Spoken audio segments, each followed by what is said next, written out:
एक ऐसा अभिनेता जिनके डायलॉग से, जिनके आवाज से लोग बैठे हॉल में उनके फैंस थर्रा उठते हैं। एक ऐसा अभिनेता जिन्हें लोग संजू बाबा कहकर बुलाते हैं। जी हाँ, बात कर रहे हैं संजू बाबा, या यूं कह लीजिए सुनील दत्त के इकलौते बेटे संजय दत्त का।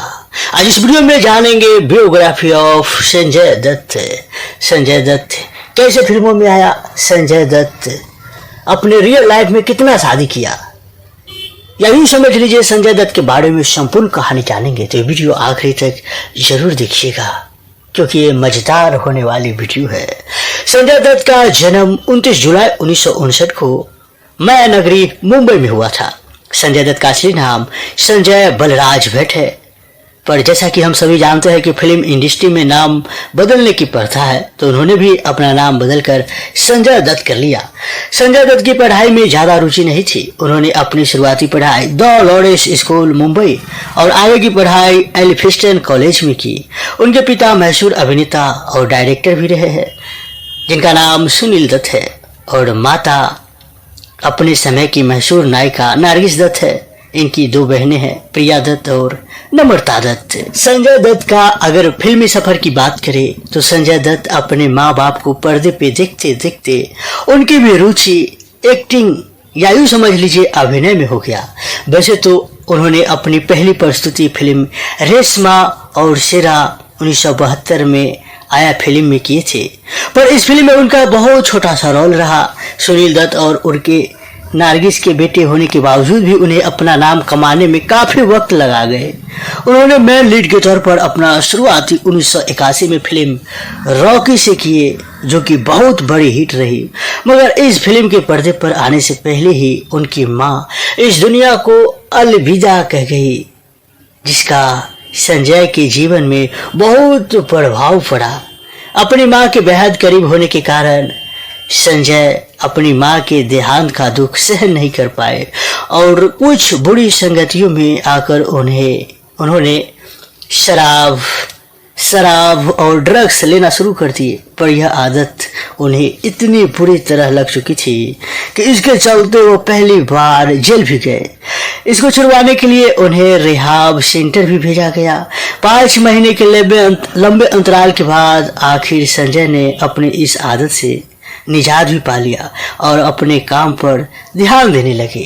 हालांकि वो लोगों के बीच काफी सराहनीय एक्टर बन चुके थे, पर कहते हैं ना कि वक्त कभी भी किसी का नहीं होता। 1993 में हुए मुंबई में बम ब्लास्ट, जो कि बहुत चर्चित था, उस समय संजय दत्त का नाम भी सामने आया। कहा जाने लगा कि उनके पास जो हथियार है वो आतंकी हमले में इस्तेमाल करने के लिए रखे गए थे और गैर कानूनी तरीके से अवैध हथियार रखने के जुर्म में उन्हें 1993 में जेल जाना पड़ा। और उनकी इस हरकत के लिए लोगों के मन में घृणा होने लगी, और जिससे हीरो को इतना सराहा जा रहा था वही अब लोगों की नज़र में विलेन बन चुका था, वो भी रियल लाइफ में। खैर, वैसे तो अभी संजू बाबा फिल्मी पर्दे पर भी विलेन का किरदार निभाते हैं, लेकिन उस समय में रियल लाइफ मतलब हकीकत में लोगों के नज़र में विलेन बन गए। उन्होंने जेल में बहुत सी कठिनाइयों का सामना किया। जेल जाने के कारण कुछ साल वो कोई काम नहीं कर पाए। 1995 में जब उन्हें बेल मिली तब बाहर आकर उन्होंने फिर से काम शुरू किया और सन 1999 में बहुत से हिट फिल्में थी जो लोगों के बीच बहुत प्रशंसीय रही। इसीलिए तो कहा जाता है कि सुनील दत्त साहब को आधे जिंदगी आधे उम्र संजय दत्त को समझाने में ही बीत गया, और जो उनको खुशी जो मिलना चाहिए वो नहीं मिला, क्योंकि उन्होंने अपने प्यार जिससे किया नारगिस दत्त से, वो तो सच्चा मोहब्बत किए और शादी भी किया, लेकिन बहुत जल्द ही शादी के बाद उन्हें छोड़ के चले गए। खैर, संजू बाबा या यूं समझ लीजिए उनका मुन्ना भाई फिल्म के दोनों पार्ट लोगों के बीच बहुत फेमस हुए और सुपर डुपर हिट भी हुए।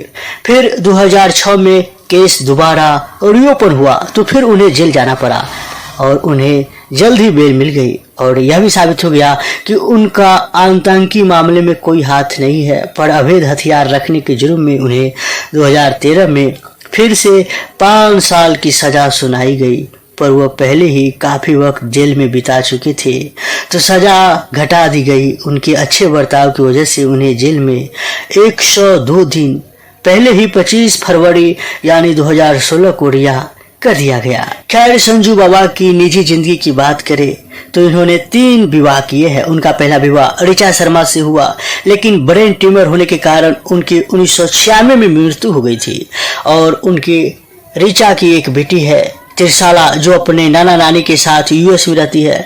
उनका दूसरा विवाह रिया पिल्लाई के साथ हुआ, लेकिन कुछ निजी कारणों के कारण दोनों का विवाह ज्यादा नहीं चल पाया और दोनों का तलाक हो गया। फिर 2008 में गोवा में उनका विवाह मान्यता दत्त, जो फिलहाल उनकी वाइफ है, मान्यता दत्त से हुआ। और संजय के 2 जुड़वा बच्चे हैं, जो कि 21 अक्टूबर 2010 को हुए। इनके बेटे का नाम है सरहान और बेटी का नाम है इकरा।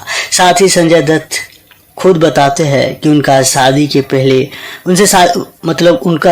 के पहले बहुत लड़कियों के साथ अफेयर रहा, जैसे अभिनेत्री रेखा, उसके बाद बॉलीवुड की चुलबुली अभिनेत्री माधुरी दीक्षित के साथ भी उनका अफेयर रहा। वैसे तो सबसे ज्यादा अगर चर्चा में रहा संजय दत्त के साथ अफेयर, तो वो कोई और नहीं बल्कि अभिनेत्री रेखा का रहा। अभिनेत्री रेखा बताया जाता है, अफवाह तो यहाँ तक उड़ा कि कुछ लोग सोचने लगे, कुछ लोग रियल में कहने लगे कि अभिनेत्री रेखा से भी संजय दत्त शादी कर लिए है। जी हाँ, साल 1984 में संजय दत्त और रेखा एक फिल्म जमीन आसमान में साथ नजर आए थे। इस फिल्म के रिलीज के साथ ही रेखा और संजय के अफेयर और कथित रूप से गुपचुप शादी करने की खबर बाहर आने लगी थी। कहते हैं कि वो दौर था जब संजय दत्त का करियर ढलान पर था, वो नशे की गिरफ्त में थे। इसी दरमियान रेखा उन्हें संभालने की कोशिश में लगी थी कि एक यह अफवाह उड़ गया कि रेखा और संजय एक दूसरे के हो चुके हैं। जी हाँ, मीडिया में खूब हर तरफ शोर हो गया कि अब संजय दत्त अभिनेत्री रेखा से शादी रचा लिए है। बताया जाता है ये बात उनके पिता सुनील दत्त के पास पहुंचा तो विचलित हो उठे। उन्होंने बेटे संजय को रेखा से दूर रहने का सलाह भी दिया था, लेकिन कहते हैं संजय न सुने। इसके बाद थक हार कर सुनील दत्त ने रेखा से ही मदद मांगी और संजय से दूर रहने की अपील की। कहते हैं रेखा ने सुनील दत्त साहब की बात मानते हुए संजय दत्त से दूर रहना ही बेहतर समझा। वहीं सुनील दत्त साहब की पत्नी या यूं कह लीजिए संजय दत्त की माँ यहाँ तक कह रही थी कि अभिनेत्री रेखा को एक मोटा पहलवान, लंबा तगड़ा की जरूरत है। जब ये चर्चा जोर शोर में आया था तो खैर, आपको संजय दत्त का ये जीवनी बियोग्राफी ऑफ संजय दत्त कैसा लगा आप हमें कमेंट में बताइए। और इस वीडियो को शेयर कीजिए और नीचे लाल बटन दबाकर इस चैनल को फ्री में सब्सक्राइब कर लीजिए। और इसी तरह आप कोई अभिनेता और अभिनेत्री के बारे में जानना चाहते हैं तो आप हमें कमेंट करके पूछ सकते हैं।